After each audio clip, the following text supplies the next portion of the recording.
Chúa Giêsu và Thánh Giuse có thực sự là thợ mộc không? Chúa Giêsu và Thánh Giuse có thực sự là thợ mộc không? Nhìn vào bản gốc tiếng Hy Lạp, bản dịch tiếng Latin và bối cảnh lịch sử của chính Chúa Giêsu, người ta có thể trả lời câu hỏi này, hay không?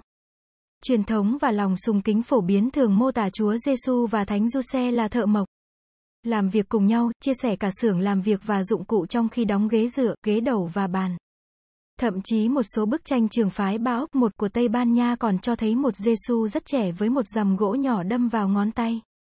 Một giọt máu nhỏ chảy ra từ đó, hoặc một Giêsu mang một khúc gỗ trên vai trong xưởng thợ. Như thể báo trước cái chết của Ngài sau đó trên thập giá. Nhưng đó có phải là những gì bản văn Kinh Thánh thực sự muốn nói không? Nhìn vào bản gốc tiếng Hy Lạp, bản dịch tiếng Latin và bối cảnh lịch sử của chính Chúa Giêsu, người ta có thể trả lời câu hỏi này hay không? Dĩ nhiên rồi, hầu hết các bản dịch sử dụng từ thợ mộc để mô tả công việc của Chúa Giêsu và Thánh Giuse. Nhưng từ Hy Lạp chúng ta đọc trong Tin mừng Matthew và Marco có thể được đọc theo nhiều cách khác nhau. Từ mà các tin mừng sử dụng là tecton, một thuật ngữ phổ biến được sử dụng cho các nghệ nhân, thợ thủ công và những người làm việc với gỗ, vì vậy, chữ đó có thể dịch là thợ mộc.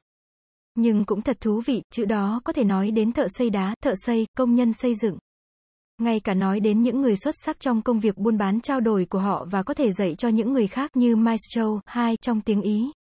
Bản dịch tiếng Latin mà chúng tôi tìm thấy trong Thánh Kinh bản Vulgata, Faber, thực sự giữ được những ý nghĩa rất khác nhau mà tiếng Hy Lạp tecton có được. Một Faber là một thuật ngữ chung được sử dụng cho những công nhân và các thợ thủ công nói chung. Một Faber chắc chắn có thể làm việc như một thợ mộc nhưng chỉ đôi khi thôi, còn một Lignarius là một thợ mộc như một nghề phụ.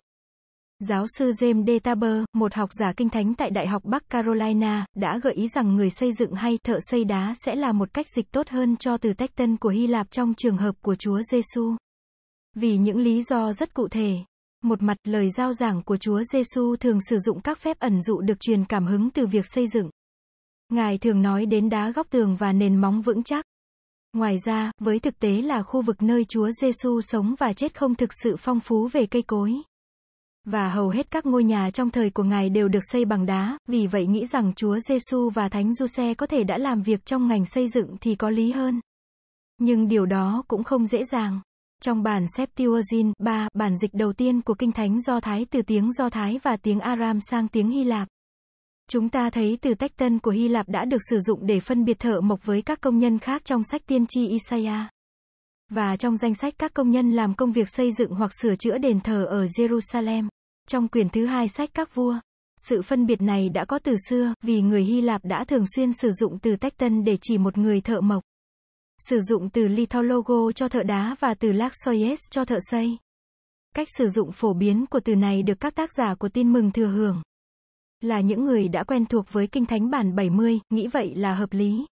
Nhưng so sánh tiếng Hy Lạp trong bản 70 với tiếng Do Thái gốc được tìm thấy ở sách tiên tri Isaiah cũng là cần thiết.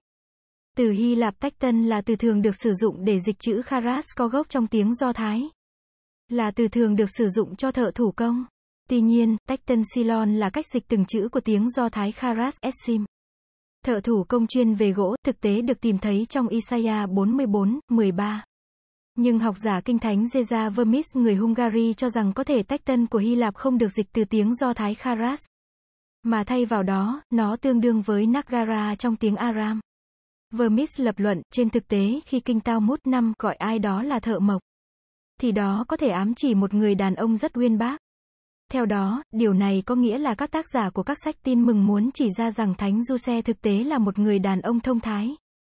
Người không chỉ khôn ngoan mà còn là người giỏi chữ nghĩa kinh Torah 6, chứ không có ý nói đến công việc làm ăn của Ngài. Chú thích của người dịch 1 Baruch, 2, bậc thầy. 3 Aram là ngôn ngữ của Chúa Giêsu, người đã nói phương ngữ Galilee trong sứ vụ công khai của Ngài. Cũng như ngôn ngữ của các phần lớn trong các sách kinh thánh của Daniel và Ezra, và cũng là một trong những ngôn ngữ của Talmud. 4. Bản 70, 5 tiếng Do Thái. Talmud nghĩa là giảng dạy, học tập, nghiên cứu, là một văn bản trung tâm của giáo sĩ Do Thái giáo, Rabbinic. Toàn bộ kinh Talmud bao gồm 63 bài luận, trong bản in tiêu chuẩn dài hơn 6.200 trang. Nó được viết bằng tiếng Tannet Do Thái và tiếng Aram. Talmud bao gồm những ý kiến của hàng ngàn giáo sĩ Do Thái trong nhiều chủ đề, bao gồm cả pháp luật, đạo đức, triết học, phong tục, lịch sử, thần học, truyền thuyết và nhiều chủ đề khác. Talmud là cơ sở cho tất cả các bộ luật của cộng đoàn Do Thái giáo, 6 tiếng Hebrew.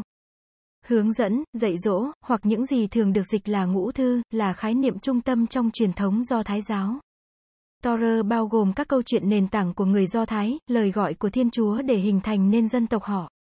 Những thử thách và đau khổ của họ, và giao ước của họ với Thiên Chúa, trong đó bao gồm việc tuân giữ cách sống được hiện thực hóa trong một tập hợp các nghĩa vụ tôn giáo và luân lý cũng như các luật pháp dân sự, halakha.